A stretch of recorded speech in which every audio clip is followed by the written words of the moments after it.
Hello, c'est Sébastien de Suzanne et Simone.fr. Ma mission, c'est de vous accompagner à passer votre mental au second plan. Et assis tranquillement au soleil, je me posais la question, mais à quoi on pourrait associer le mental? Quelle image, quelle métaphore on pourrait utiliser? Et ça m'a fait penser à votre grand-mère, la petite grand-mère qu'on adore, parce qu'on la connaît par cœur, qui a un certain âge et qui radote un peu, et quand vous allez la voir, vous écoutez ce qu'elle vous dit, et c'est souvent la même chose, et ça n'a pas forcément d'utilité. Elle raconte ces mêmes blabla, ces mêmes petites histoires, des fois des histoires que vous avez déjà entendues, plein de fois, mais que vous appréciez quand même entendre à nouveau parce que c'est l'habitude, parce que vous l'aimez bien cette grand-mère. Et puis la voix qu'elle utilise, c'est une voix que vous connaissez depuis très longtemps, qui vous est familière et qui a un côté apaisant, chaleureux, parce que c'est votre grand-mère.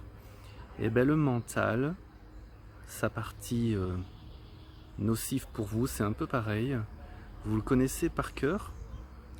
Sa petite voix, vous la connaissez par cœur parce qu'elle trotte dans votre tête, mais depuis tellement longtemps. Donc elle est familière, donc c'est un côté rassurant. Mais en même temps, si on se met à observer, à écouter avec un peu plus d'attention ce qu'il dit le mental, on se rend compte que c'est vraiment inutile et que c'est du blabla.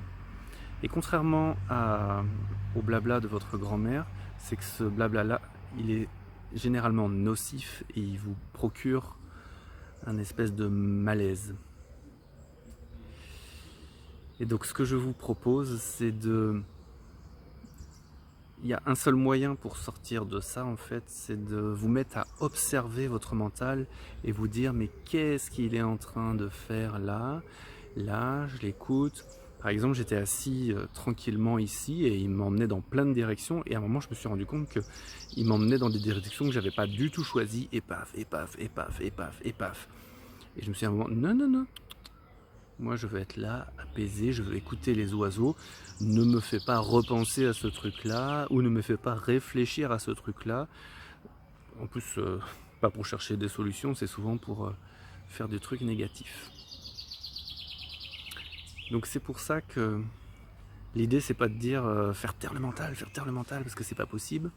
Et en plus, plus vous allez lui dire, plus il va se défendre, parce que lui c'est son moyen d'existence de faire des codes, de parler dans votre tête, faire ce qu'on appelle le commentaire mental permanent.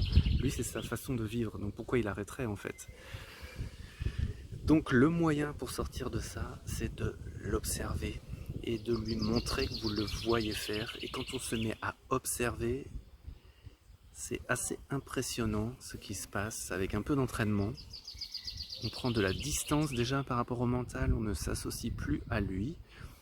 Et c'est comme quelqu'un qui a pris la main dans le sac en fait. Il se sent un peu bête et puis il arrête parce qu'il a été surpris dans ce qu'il faisait de mauvais. Donc voilà ce que je vous propose, c'est continuer à discuter avec votre grand-mère de façon chaleureuse, mais pas avec votre mental. Observez-le. Bye bye, à bientôt.